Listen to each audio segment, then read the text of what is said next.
Prajurit Brigade Ketiga Pengawal Nasionalis Ukraina menghancurkan pasukan mortir Rusia di Bakhmut.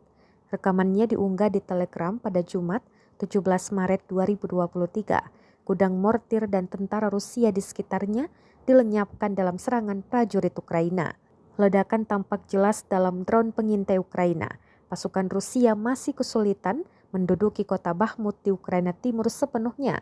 Hal ini disampaikan pemimpin wilayah Donetsk yang dikuasai Rusia, Denis Pushilin, Kamis 16 Maret 2023. Ia menyebut hingga saat ini belum ada indikasi bahwa Kiev memerintahkan semua pasukannya dari kota kecil tersebut. Pasukan Rusia dan tentara bayarannya selama beberapa bulan memang mencoba menampung dan merebut Bakhmut.